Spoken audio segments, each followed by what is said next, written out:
फकरुल्लाह, वक्त है जनाब। तुम पेरिस वाले खेमे में जाओ, तुम्हें पेरिस में फाड़ना है। जी जनाब।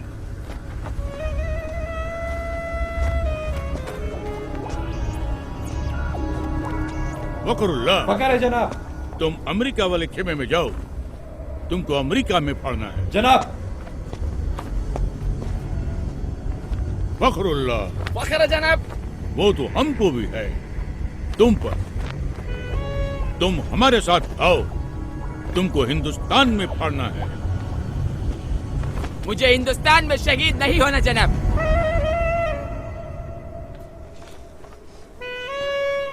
वहाँ पहले ही बहुत आतंक है। एक साथ 2 बम फट जाए तो दूसरे की खबर वही दबा देते, ताकि जनता में अखरोट पैदा न हो। अखरोट नहीं बेवकूफ, आक्रोश। बाकी का टीआरपी नेता ले जाते। मुझे तो इंटरनेशनल न्यूज बनना है। Love in Paris, americano.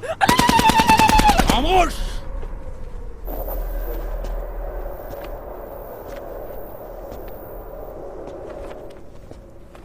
बदअक्ल, बदशक्ल, बेवकूफ, नामाकूल, गुस्ताख।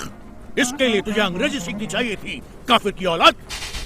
अब तुम 2 ही जगह पढ़ सकता है, या पाकिस्तान या हिंदुस्तान। हिंदुस्तान जनाब। अल्लाह, सुभान अल्लाह, बरकतुल्लाह, इंकामुल हक, अल्लाह, ओस्मा बिन लादेन, अल्लाह। आओ मेरे साथ।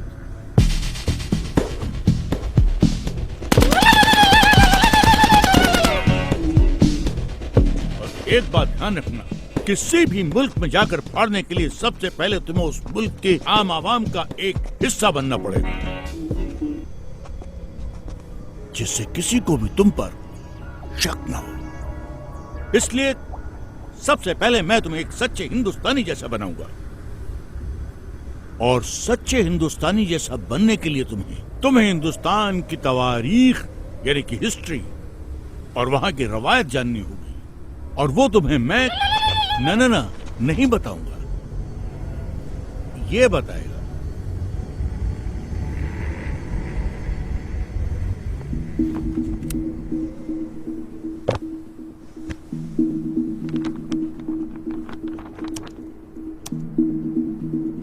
We made a tryst with destiny, and now the time comes when we shall redeem our place.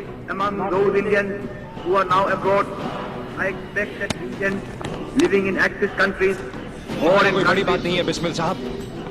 बड़ी बात तो ये है कि जिस्म से टपका हुआ एक बूंद खून आने वाली नस्ल के सारे खून में उबाला ला सकता है या नहीं। तेरी फिजा में हम बन के हवा का झोंका, किस्मत वालों को मिलता है।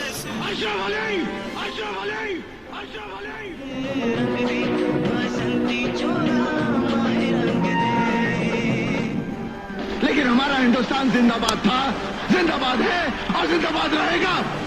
हिंदुस्तान जिंदाबाद। देखा जाए बर्बादियों का समा, ईश्वर या अल्लाह ये पुकार सुन ले, ईश्वर या अल्लाह हे दाता।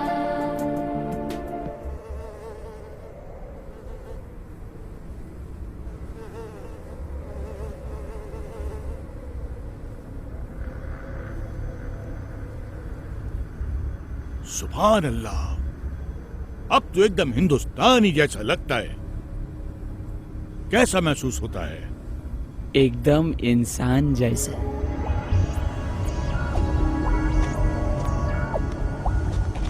अब तो फाड़ने के लिए एकदम तैयार है।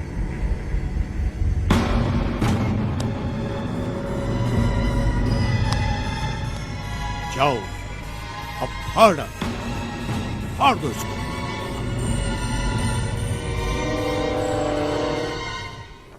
15 अगस्त 1947 सैकड़ों स्वतंत्रता सेनानी, जिसमें मुसलमान, हिंदू, सिख, ईसाई चारों कौम की शहादत के बाद भारत को आजादी मिली। एक ही तिरंगे के नीचे खड़ा होकर हम सब ने मिलकर भारत का संविधान बनाया, जिसमें जितना अधिकार एक हिंदू को दिया, उतना ही अधिकार एक मुसलमान को, और उतना ही एक सिख और उतना ही एक ईसाई को दिया। एक ऐसा देश जो हर मजहब को जानता हो, पहचानता हो, अपना मानता हो। ऐसा देश जहाँ पर हिंदू के मंदिर की घंटियों के साथ अजान मिलकर पूरे हिंदुस्तान को एकता का पाठ पढ़ाती हो। ऐसे देश पे कोई कैसे बम फाड़ सकता है? एक ऐसा देश जहाँ पर हिंदू और मुसलमान दोनों फांसी के तख्ते पर चढ़ गए हो, झूल गए हो। ऐसे देश पे बम कोई कैसे फाड़ सकता है? खामोश, नामाकुल, बदबक, गड़रिये की औलाद, काफिर। वापस तो हमारा बाप हम खुद फाड़ देगा, हम खुद फोड़ेगा इसको। अरे छोड़ दो इसको।